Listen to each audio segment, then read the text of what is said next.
Orang melakukan sembahyang, tetapi niatnya, dorongan hatinya sembahyang itu bukan karena Allah. Sembahyangnya sah, tetapi yang didapatkan bukan pahala, tetapi azab dari Allah.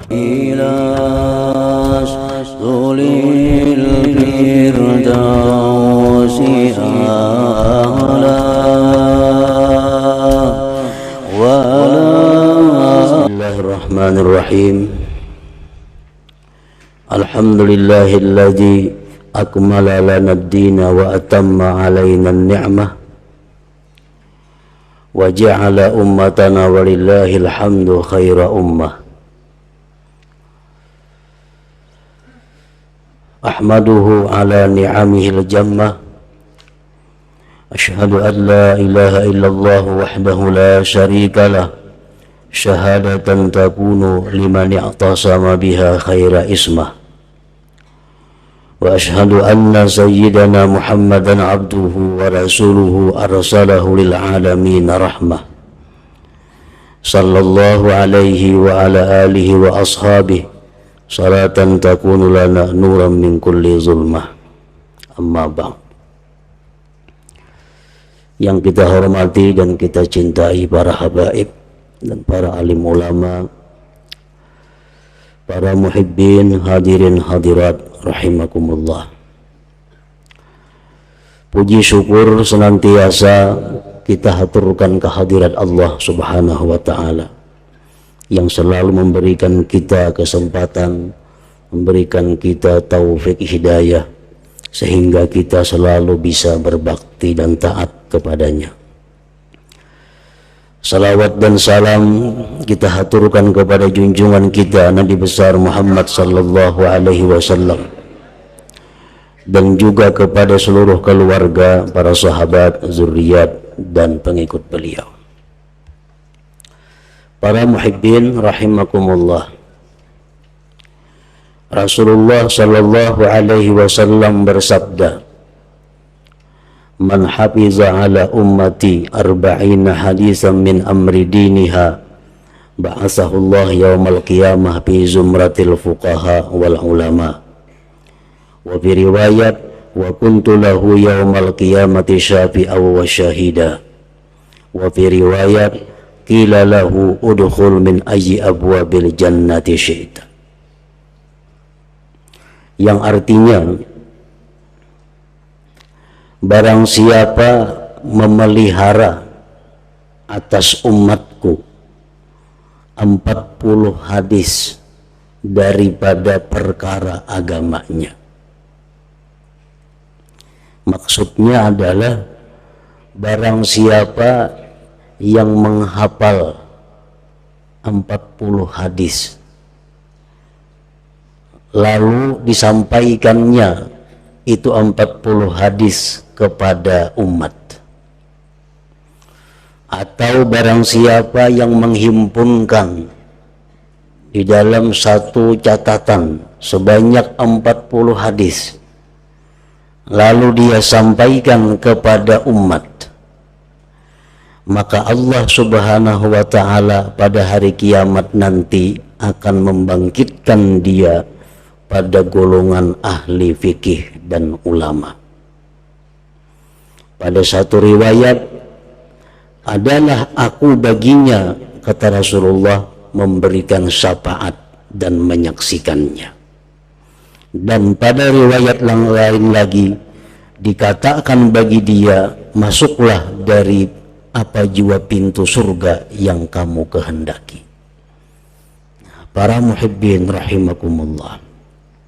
Jadi barang siapa yang menghafal hadis atau dia mencatat hadis sebanyak 40 hadis, sama ada inya paham itu hadis atau inya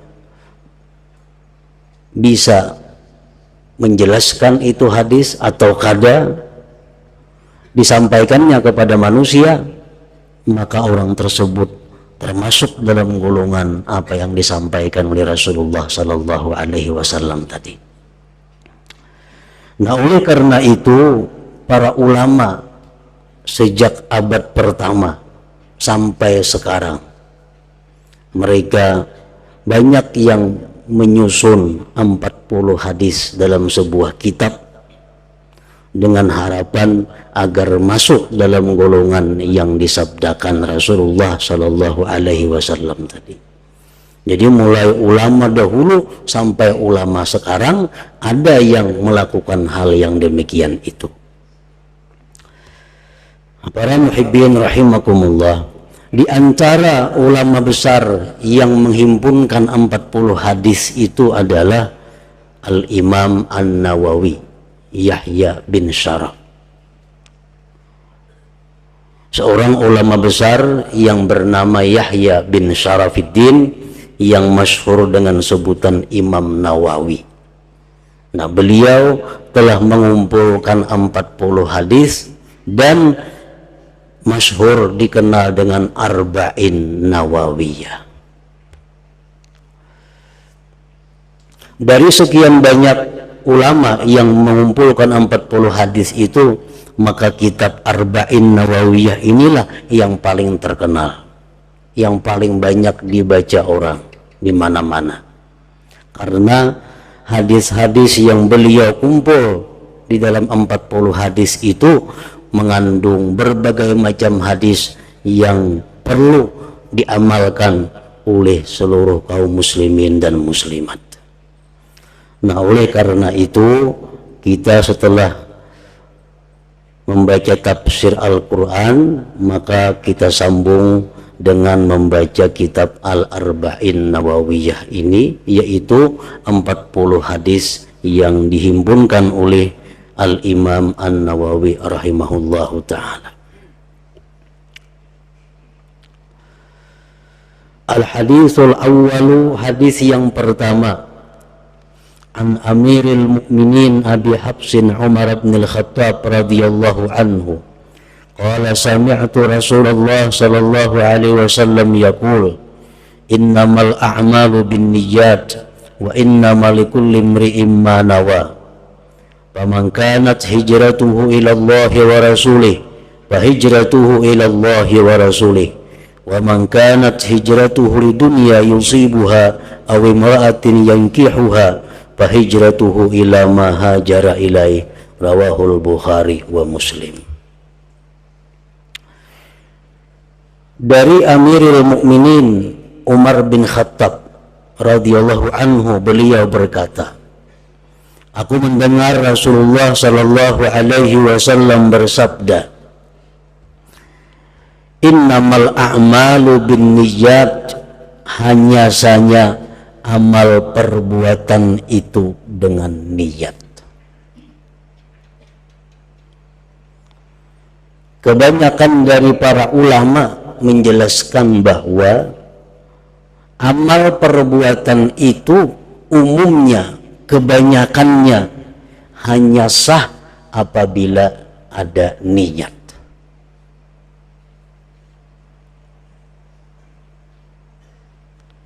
Kecuali ada beberapa hal yang kada perlu niat, seperti memandikan orang mati, itu kada perlu niat. Artinya walaupun kada berniat sah.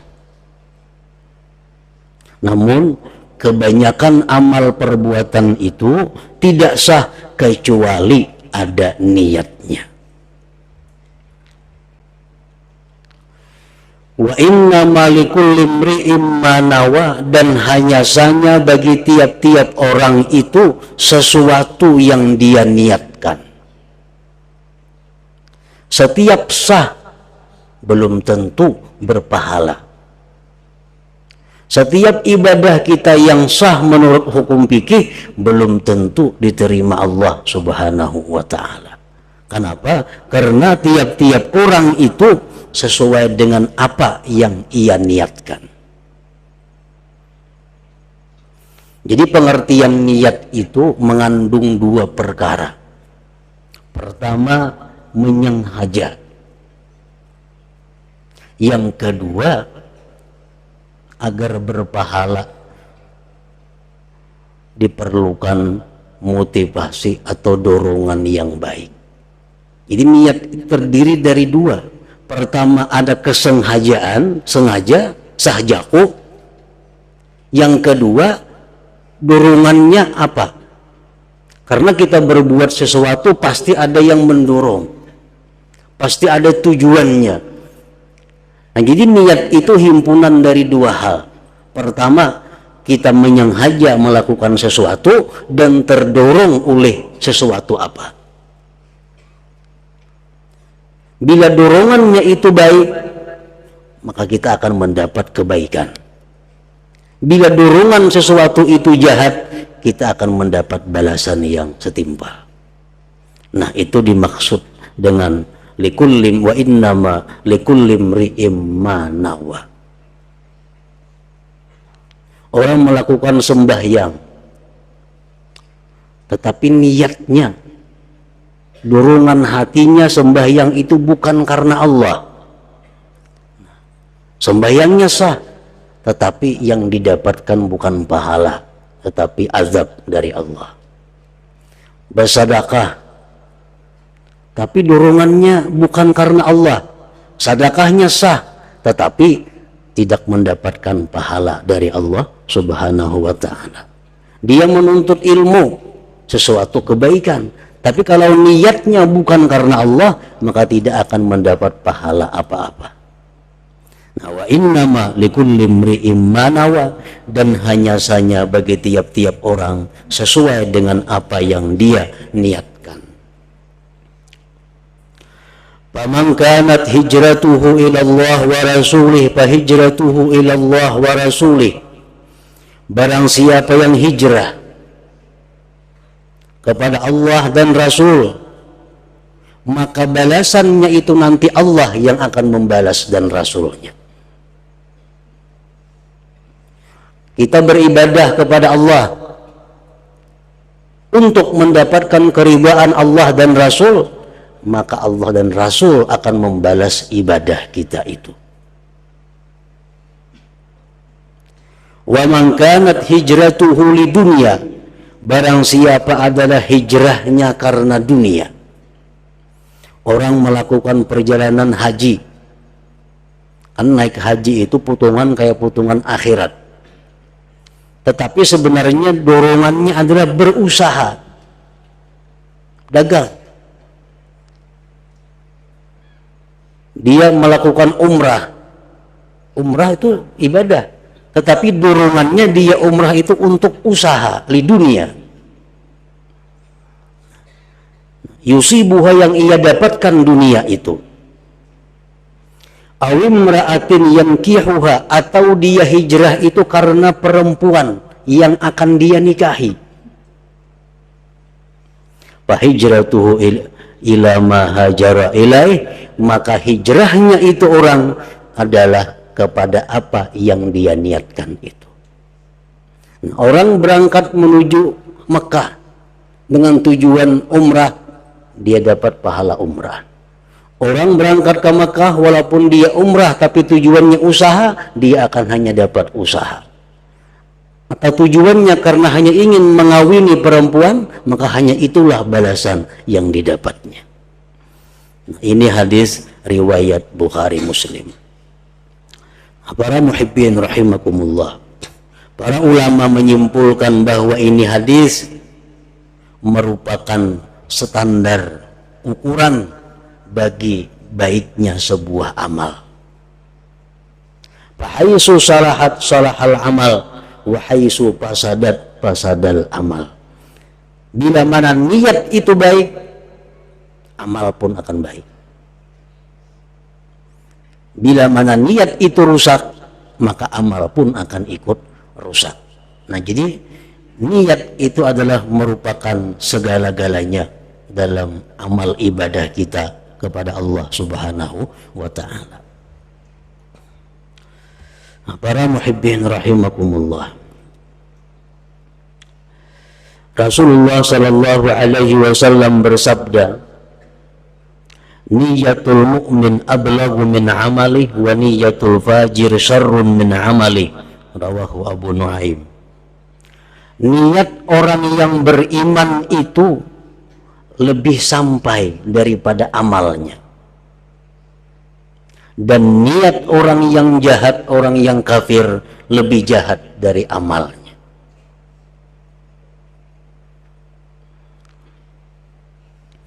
Orang yang beriman kepada Allah, dia hidup dalam dunia 60 tahun. 60 tahun umpamanya. 60 tahun tuh dia berbakti taat kepada Allah Subhanahu wa ta'ala. Tapi di akhirat dia akan dapat balasan masuk surga itu selama-lamanya. Padahal ibadah dalam dunia cuma 60 tahun. Tapi Allah membalas surga selama-lamanya sepanjang masa. Kenapa sebabnya? Karena niat. Sebab orang beriman itu berniat dalam hatinya, andai kata dia diberi umur sepanjang masa, dia akan taat kepada Allah Subhanahu wa ta'ala. Nah, sehingga dia umur 60 tahun dia wafat, tapi niatnya sebenarnya taat kepada Allah sepanjang masa. Nah, maka dia dibalas surga lebih daripada amal perbuatan kebaikan di dalam dunia itu, karena niatnya. Dan niat orang yang kafir lebih jahat dari amalnya. Orang kafir 60 tahun menyembah berhala, 60 tahun menyembah matahari, mati masuk neraka selama-lamanya. Selama-lamanya masuk neraka. Padahal ini kafir dalam dunia cuma 60 tahun, tapi disiksa neraka selama-lamanya. Karena apa? Karena niatnya. Karena si kafir ini punya niat, andai kata dia hidup sepanjang masa, dia akan kafir kepada Allah. Nah, jadi itulah Rasulullah menyatakan niyatul mu'min ablag min amalihi wa niyatul fajir syarrun min amalihi. Nah, para muhibbin rahimakumullah, dalam riwayat yang lain disebutkan bahwa niat orang yang beriman itu lebih baik daripada amal perbuatannya.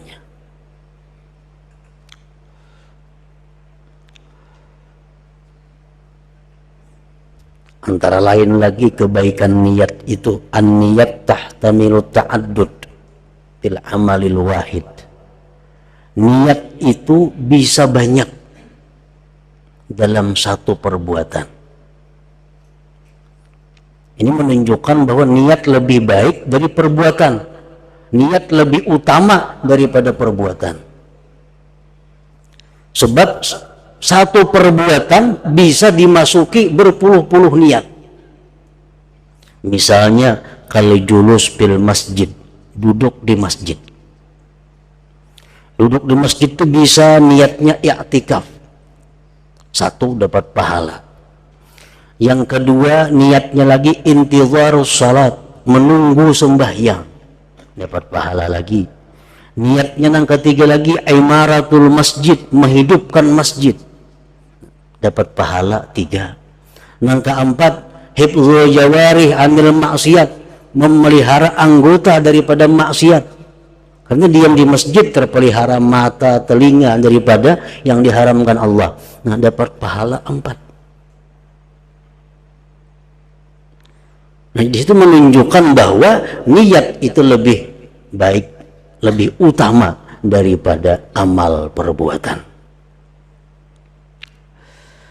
Nah, para muhibbin rahimakumullah, Rasulullah sallallahu alaihi wasallam bersabda, wa inna Allah azza wa jalla la yu'til 'abda 'ala niyyatihi ma la yu'tihi 'ala amali, rawahu Dailami. Sesungguhnya Allah azza wa jalla itu memberikan seorang hamba akan pahala atas niatnya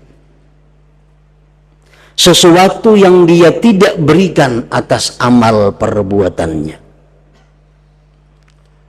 Nah, kadang-kadang orang berniat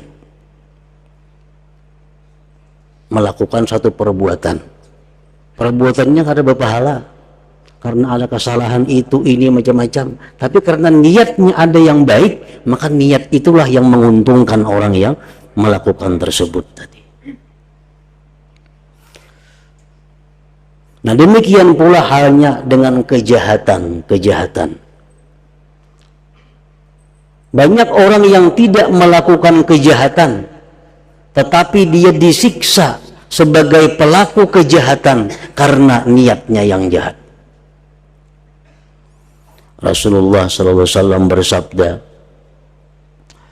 "Idza taqal muslimani bi sayfayhima fal qatil wal maqtul finnar." Apabila dua orang Islam berkelahi masing-masing dengan pedangnya, maka yang membunuh dan yang dibunuh masuk neraka.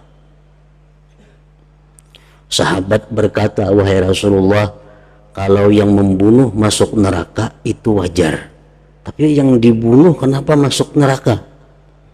Rasulullah menjawab, "Innahu kana harisan ala qatli sahibi," karena dia punya niat membunuh saudaranya. Nah, ini Allah memberikan ganjaran kepada dia bukan karena perbuatan, tapi karena niat. Karena niat ingin membunuh saudaranya, tapi tak ada orang membunuhnya, maka matinya masuk neraka.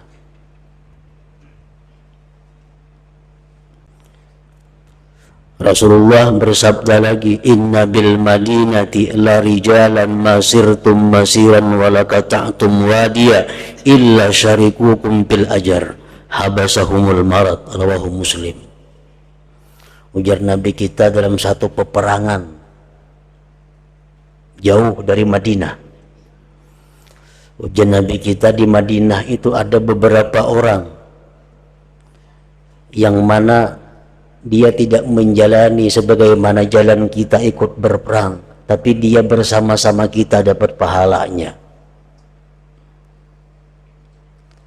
Sebab mereka tertahan oleh sesuatu penyakit. Artinya apa? Di Madinah ada orang yang hendak umpat perang, tapi karena sakit kada kawa umpat. Tapi pahalanya tetap mereka dapat sebagaimana didapat oleh orang yang berperang itu. Nah, ini menunjukkan bahwa Allah memberikan pahala bukan karena perbuatan, tetapi karena niatnya. Para muhibbin rahimakumullah, diceritakan ada dua orang bersaudara, si A lawan si B. Si A hidupnya taat kepada Allah Subhanahu wa ta'ala, dan dia berada di rumah di lantai atas, di luteng. Nah, si A ini gawiannya beribadah kepada Allah siang malam, kada tahu urusan dunia. Di bawah nang ading kada tahu urusan taat, maksiat melulu diperbuatnya hari-hari. Nah, boleh ke rumah membawa kawan, bawa minuman, permainan di bawah, kakak di atas beribadah kepada Allah. Nah, suatu hari datang syaitan menggoda nang kakak si A nih. Mungkin syaitan ikan menyaurangan beribadah, jaka umpat ading di bawah tuh rame orang di situ. Masalah itu maksiat kan kayaknya tobat diterima Tuhan aja tobatnya. Jaka umpat ke bawah situ bergabung. Ikan umur masih macam-macam rayuan syaitan. Akhirnya nang kakaknya tergerak hati, mau bujur-bujuran nih, aku ke bawah umpat berami-rami. Sedangkan nang ading di bawah ini dikala itu diberi Allah taufik, dia berpikir, ujar ading itu alangkah hinanya aku, selama ini aku maksiat kepada Allah. Untungnya kakakku di atasnya taat saja kepada Allah. Jika aku ini empat kata seluting, aku tinggalkan bawah ini rana sudah. Nah, di saat itu nang ading naik ke atas seluting, naik di tangga, hendak mendatangi nang kakak. Nang kakak hendak turun mendatangi nang ading ke bawah dengan niat masing-masing. Begitu nang kakak hendak turun, gugur nang kakak, takana nang ading mati kedua-duanya. Nah, di akhirat nanti nang kakak ini dihalau bersama orang-orang yang maksiat kepada Allah Subhanahu wa ta'ala, sedangkan yang ading ini dihalau bersama orang-orang yang taat kepada Allah Subhanahu wa taala. Kenapa sebabnya? Karena niatnya. Nah, para muhibbin rahimakumullah. Nah, jadi sedemikian penting masalah niat. Maka setiap orang yang beriman itu hendaknya belajar, mengetahui dan memahami betul-betul bagaimana niat itu, sehingga setiap amal perbuatan kita didasari dengan satu niat yang baik. Karena dengan niat yang baik, walaupun yang kita lakukan itu perbuatan yang mubah, perbuatan adat, perbuatan yang boleh, tapi karena niat yang baik akan bernilai pahala, bernilai ibadah di sisi Allah Subhanahu wa taala. Nah, dengan mempelajari niat dan mengamalkannya, seseorang akan mampu 24 jam berada dalam taat kepada Allah Subhanahu wa taala. Asalkan dia mengerti, mengetahui bagaimana niat dan cara mengamalkannya, maka dia hidupnya ini 24 jam sehari semalam tidak keluar daripada ibadah, daripada taat kepada Allah Subhanahu wa taala. Nah, jadi mempelajari niat ini lebih penting sebenarnya daripada mempelajari yang lain-lainnya. Kita belajar masalah berdagang, kalau ingin berdagang wajib. Tapi mempelajari niat berdagang bagaimana supaya baik, itu pun wajib. Ada orang yang berdagang dengan tujuan tertentu, dia nanti matinya dihalau wajahnya seperti bulan purnama. Ada orang yang berdagang tapi niatnya tidak baik, maka dia akan dimasukkan Allah Subhanahu wa taala ke dalam api neraka. Nah, niat. Demikian pula halnya perbuatan-perbuatan lain.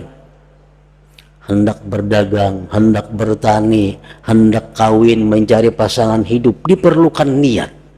Supaya rumah tangga yang dibina itu berdasarkan niat yang baik, menimbulkan keluarga yang baik dan zuriat yang saleh. Nah, jadi belajar niat, memperdalam masalah niat adalah satu kewajiban bagi setiap orang yang beriman kepada Allah Subhanahu wa taala. Nah, itulah hadis yang pertama yang dimuat oleh Al-Imamun Nawawi di dalam kitabnya Arba'in Nawawiyah, yang mana beliau menjelaskan tentang pengertian niat di dalam segala amal perbuatan kita. Dan selanjutnya hadis yang kedua, ila hadratin Nabi sallallahu alaihi wasallam. Al-Fatihah.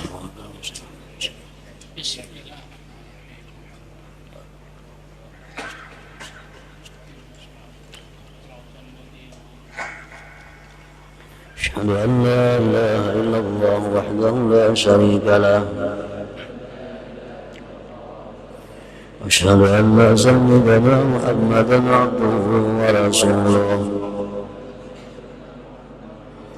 لا إله إلا الله نستغفر الله لا إله إلا الله